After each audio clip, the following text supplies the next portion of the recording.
in most of the areas or in most of the sectors to provide what you call the social services or social amenities. Back in school, there was a time when we could say taxes help the government to provide social services. Now, at the time when we are fit to pay the taxes, we don't want to.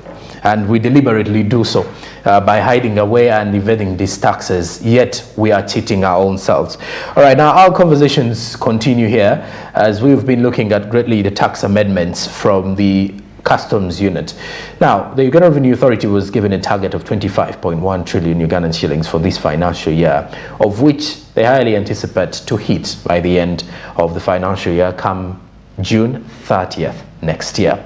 However, our discussions are entirely looking at how is this going to be hit? How is this target going to be hit?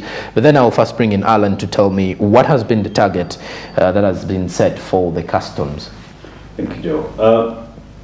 The 25.1 trillion target, it was given to us by Ministry of Finance for this financial year 2022-2023.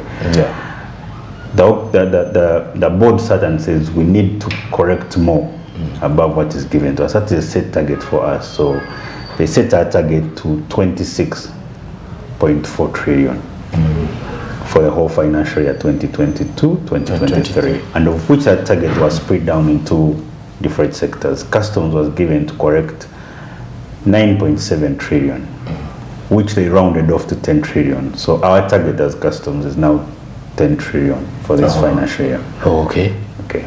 Which was the previous, if you're to remind me again, which was the previous target that you had last year? The previous target was 9.46. And then you exceeded it. Yes, we exceeded it. Oh, I hope this time around it will be the same issue. But now, Nora, let me try to understand. What do you intend to do to ensure that you hit these targets? Because they look like a reality, I should say. But then, unless Ugandans comply, it may not be possible. But what are the set targets for you to make sure that this happens? Well, the drive is still on for increasing the taxpayers' base. Okay.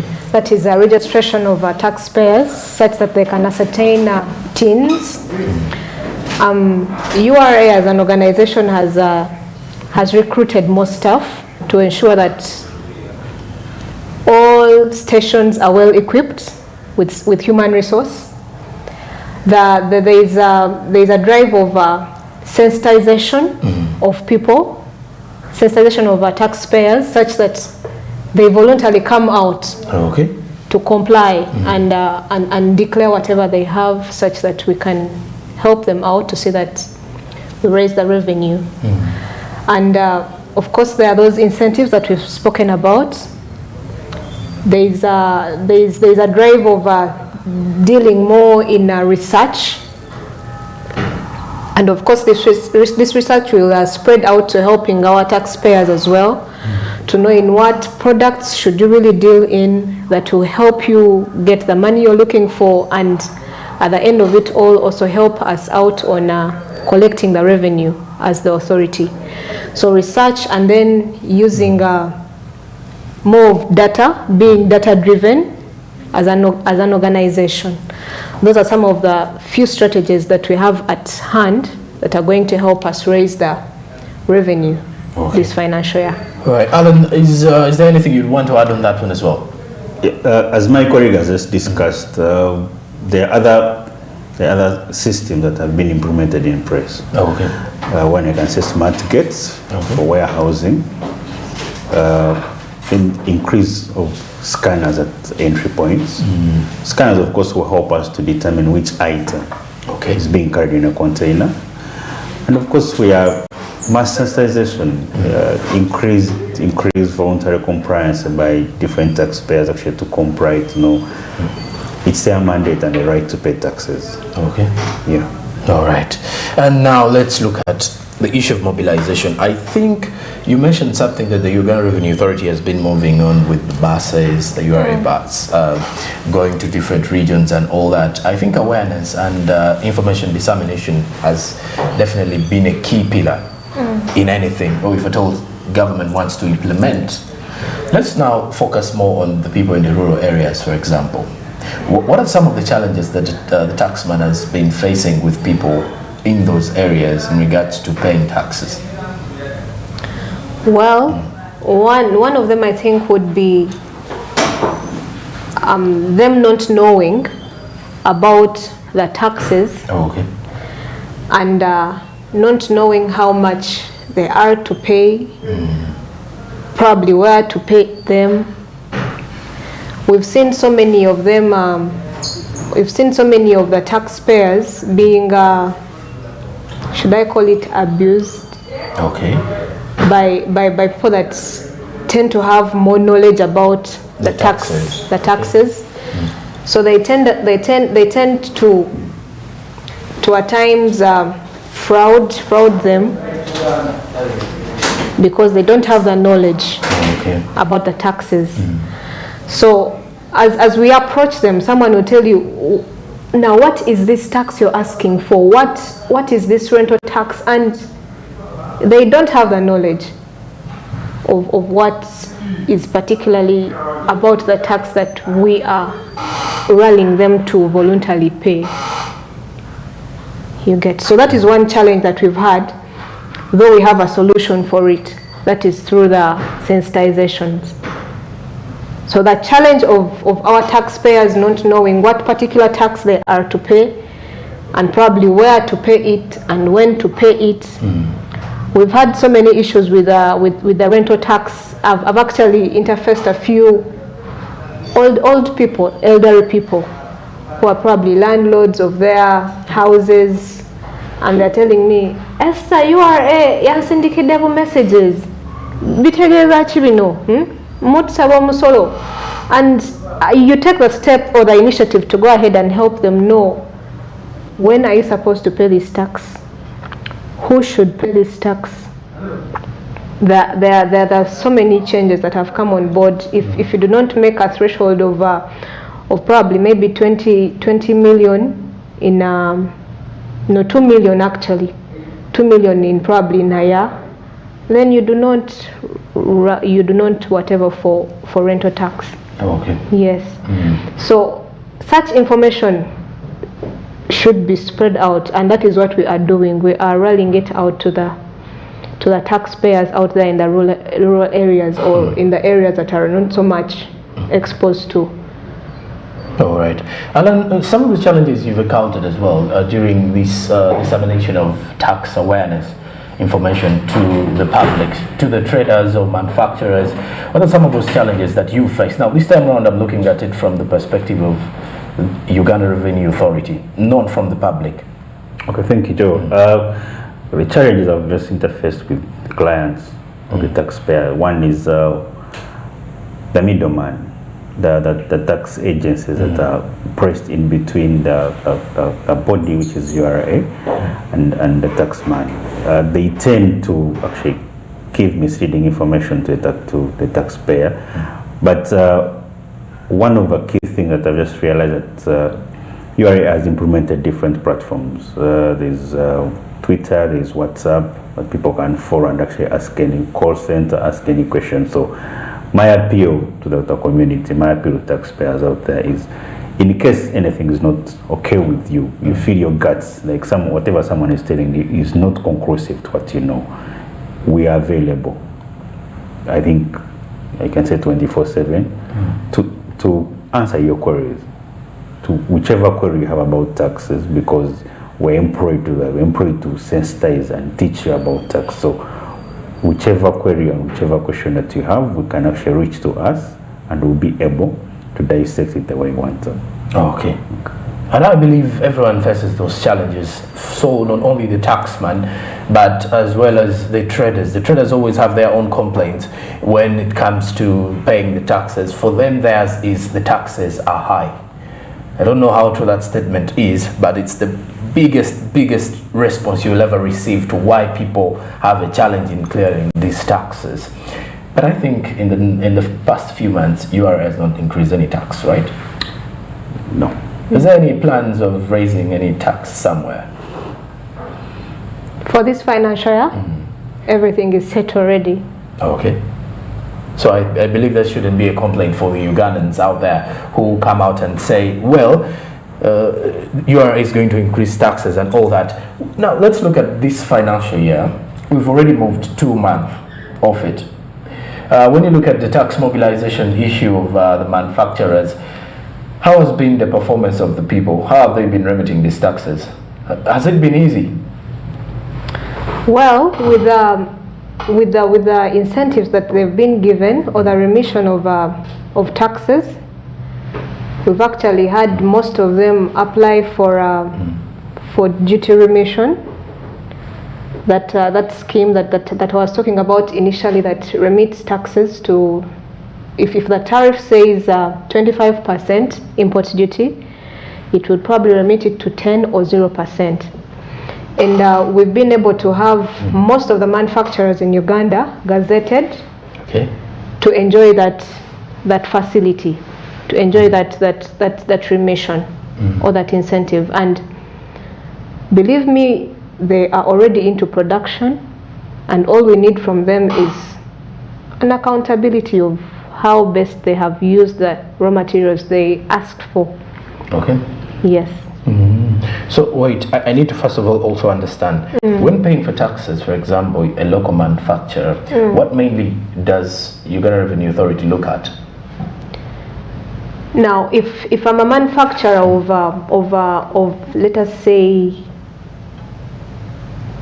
let's say for example plastics. Plastics, yes. You're a manufacturer of plastics. And no, let me take sanitary towels. Oh, okay. Sanitary towels. You have an element of a raw material that is that is plastic. Okay. Or you have an element that is a raw material that is catered for in the Duty Remission Act. Okay.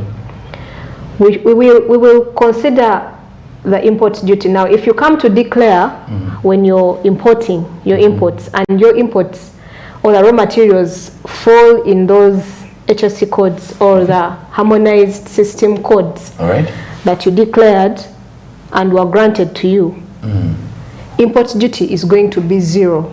Okay. You understand? Okay. Import duty will be 0.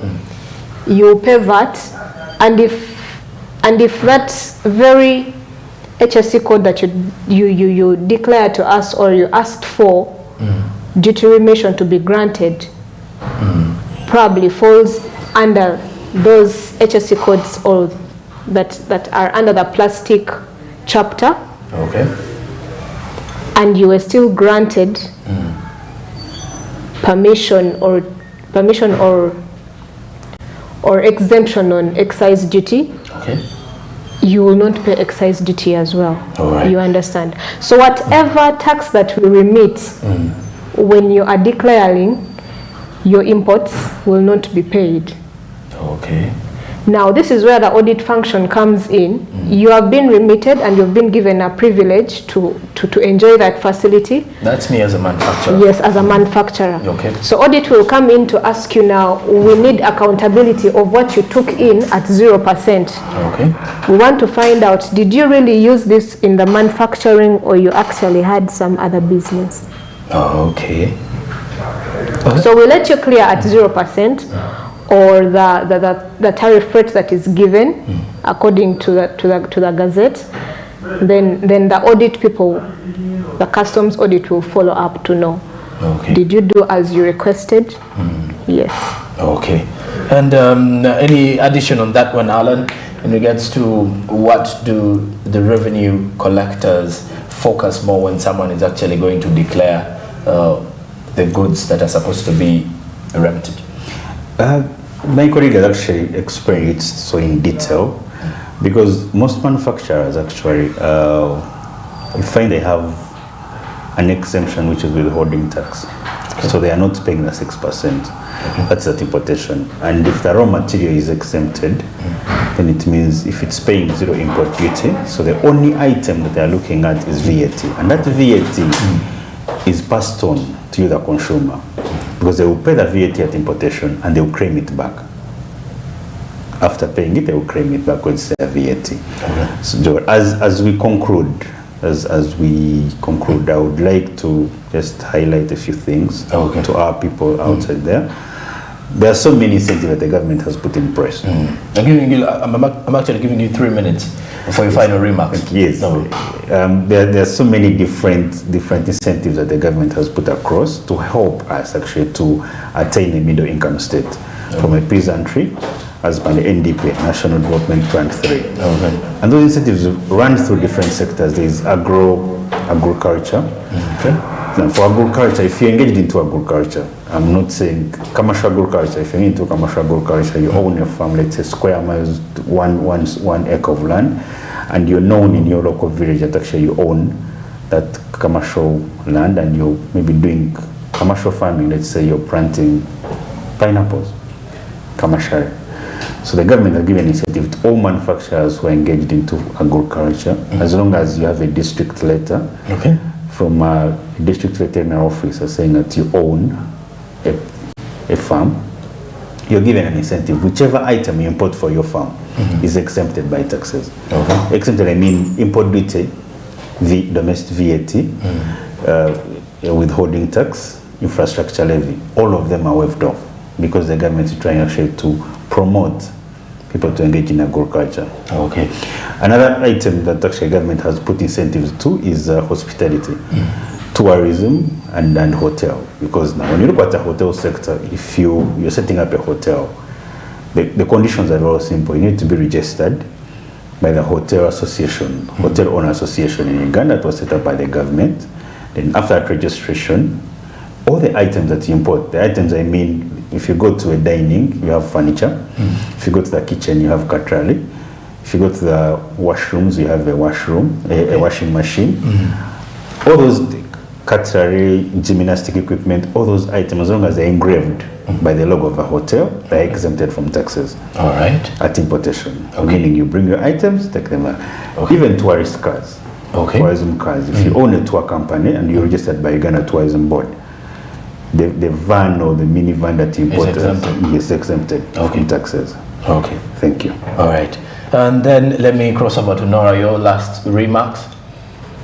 Well, with all this, I would really rally the manufacturers out there, please come out, reach out to us, and we will be there to help you and facilitate you and disclose all the information that you do not know and have, such that you can have yourselves grow your businesses and at the end of it all, ultimately develop Uganda.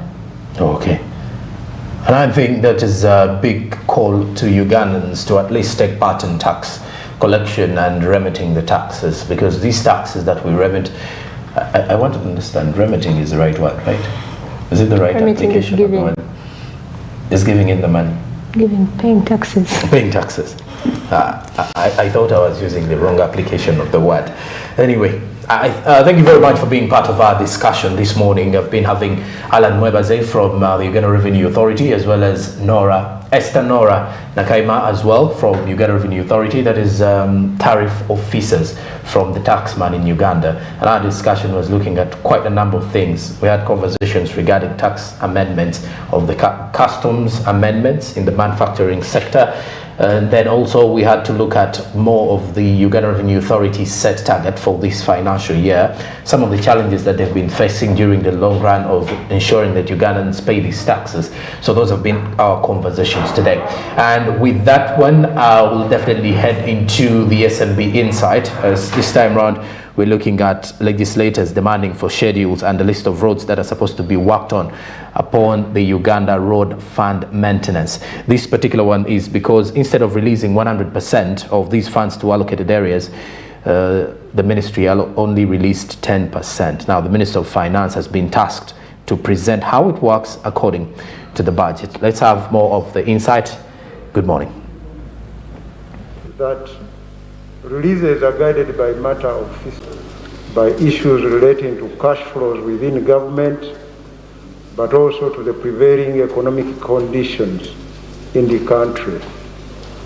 Now, based on the policy adopted in the first quarter, a decision was made to cut back on expenditure in terms of releases delaying expenditure on certain items. Regulations in regard to operationalization of the road fund. We wouldn't be asking you for this money if there was money for road fund, especially in these disaster areas. But how can you give a disaster area 10 million as road fund? And yet we budgeted for road fund 500 and what? It was 500, I think, and 60 billion. So we want to know how much money goes to different districts and give us that schedule. Money is allocated to the road fund through this parliament. And what the ministry does is to release on a quarterly basis a certain amount of money to the road fund, which they then distribute to the various local governments and to the Uganda National Roads Authority. Because this money is largely for the maintenance of roads. Money relating to the rehabilitation of roads and the construction of new roads largely goes to the Ministry of Works and URA. So the road fund money is largely on maintenance. Now the report, Right Honourable Speaker, you are referring to is a report that comes from the road fund itself after distributing this money to the various local governments. I made a ruling to that effect, and the ruling of the Speaker is final. So give us a schedule, give us the regulations that operationalize that fund, and that's what we want. You have powers to get it, whether it is in URA, whether it is in URA, whether it is in finance, you have powers to get it. So the legislators are demanding for schedules and the list of roads that are supposed to be worked upon because according to reports have revealed that instead of the ministry releasing 100% of the road maintenance funds, they only release 10%. Now the legislators, the members of parliament, want to know how does this work according to the national budget that was allocated in regards to the legislators on the road maintenance funds. Now, the Ministry of Finance is supposed to operationalize these funds. This one always plays me, by the way. I don't know why, but when you look at this particular one, the road maintenance funds has actually been one of the reasons as to why most people in different regions are claiming that the government is yet to respond on to the matters of the roads that are yet to be either maintained or constructed. But the reason that normally delays construction of new roads or that delays maintenance of the old roads or the damaged roads that have been destructed in either way or because they've taken long without being maintained is because there are less funds, or the funds that have been allocated take time to reach the destinations. So most of the situations or delay of funds in the process affect this particular maintenance to go on and continue. And this is one of the reasons as to why the State Minister of Finance, Amos Lugolobi, was facing legislators on that matter yesterday to give more on that issue, to at least give answers to why these funds take long without reaching the destinations. Because when you look at the MPs who represent grievances of different municipalities, they come on board to at least discuss and say, well, this road has taken time to be maintained, or it has taken time to be constructed and all that, and yet it has been put into the national budget. Sometimes these roads have been in the budget or the previous budgets as well, but yet in the current one they are yet to be constructed or maintained. So these are some of the reasons as to why the legislators have come out to demand for schedules and the list of roads that are supposed to be worked on before the August House yesterday. That was during preliminary that was during the session in Parliament yesterday. So you can only get to understand more of that from the issue of the public funds on maintenance and also on the issue of the Uganda Road Fund. Remember, with the Uganda Road Fund, they're supposed to make sure that the maintenance of the roads takes place in most of the regions and in most of the areas. Good morning. Stick around with me. When I return after the break, we look at the SMB on ground with Barija Andrew. Stick around with me.